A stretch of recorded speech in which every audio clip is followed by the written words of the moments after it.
Olá, boa noite, pessoal da sexta etapa. Vamos aqui iniciar a nossa aula de hoje. Não vou me aprofundar muito na- no conteúdo em si. Essa primeira aula é apenas para a gente discutir um pouco a ideia central do texto, tá bom? E aí na próxima aula a gente vai se aprofundando melhor, tudo bem? Aqui nessa primeira aula nós temos o renascimento cultural.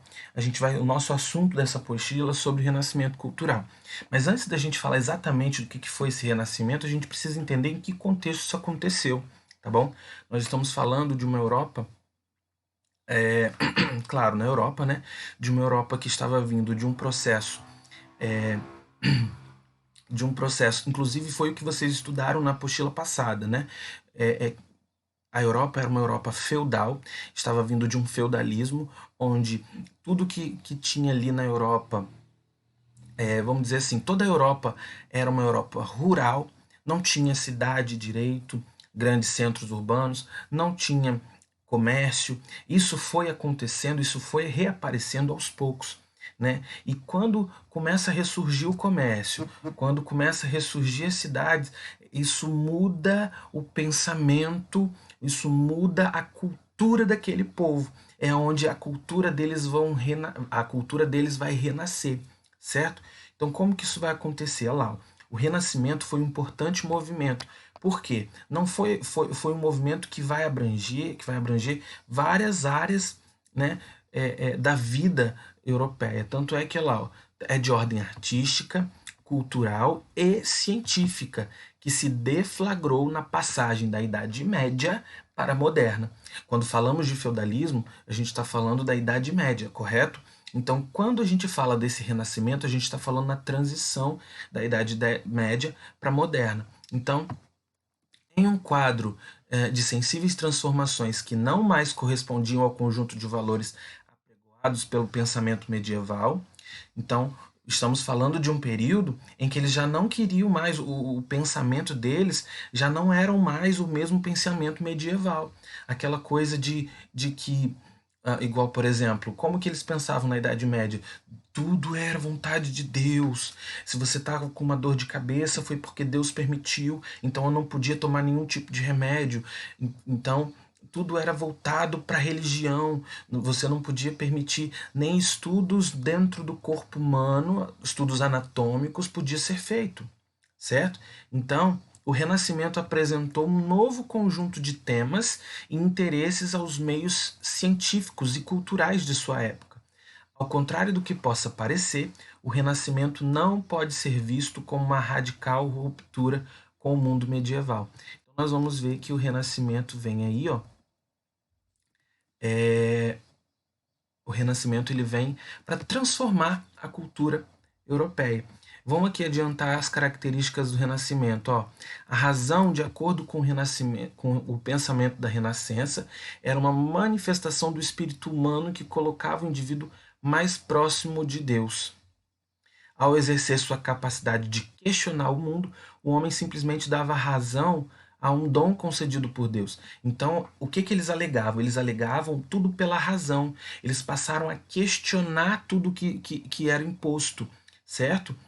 Ó, e aí eles alegavam que não, a gente precisa questionar, porque quando a gente questiona o mundo, nós vamos dar razão a um dom concedido por Deus, que a gente chama de neoplatonismo, certo? Então eles alegam o quê? Não, cara, eu preciso questionar esse mundo que eu estou vivendo, eu preciso questionar esse tipo de ação, esse tipo de atitude que vocês estão tendo.